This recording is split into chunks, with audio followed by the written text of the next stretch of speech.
नमस्कार मित्रांनो, स्वागत आहे तुमचं जेनझेड गोट फार्ममध्ये.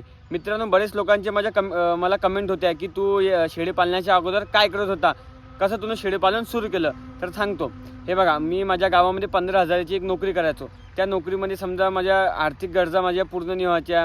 मला थोडं फायनान्शियल कंडिशन माझी डाऊन झालेली होती.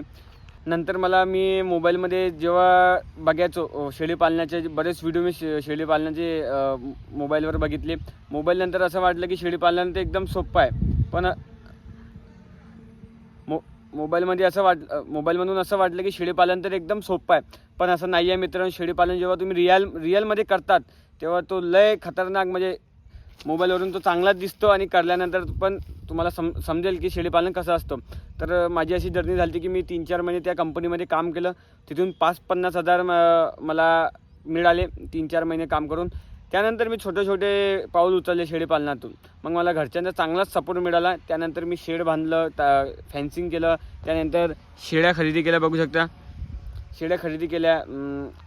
आणि मित्रांनो, तुम्ही जेव्हा मोबाईलमध्ये शेळीपालन बघतात की शेळीपालनातून 10 बोकड 6 महिन्यात, असं काही नाही आहे. जेव्हा तुम्ही प्रॅक्टिकल त्याच्यामध्ये उतरता, एका तुम्ही कोणतंच प्रशिक्षण नको घ्या, काहीच करू नका. फक्त तुम्ही 2 शेळ्या खरेदी करा. त्याच्यावर तुम्हाला सगळंच काही समजून जाईल की तुम्ही कसं वागसान, कसं त्या शेळीची वागणूक होते, कसं त्याला ताप येतो, कसं त्याला हे होते, सगळं तुम्ही त्या दोन शेळ्यामध्ये समजून जासाल. 2 शेळ्या काही 5-5 हजार तरी घ्या.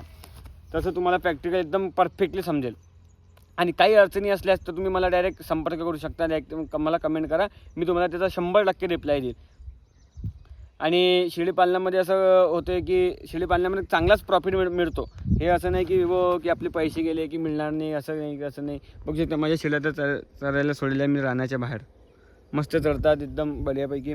2 ते 3 तास मी घरी आराम पण करतो आणि ह्यांचा पण करतो. म्हणजे 2-3 तास सकाळी, 3 तास संध्याकाळी, असा यांचा रुटीन आहे.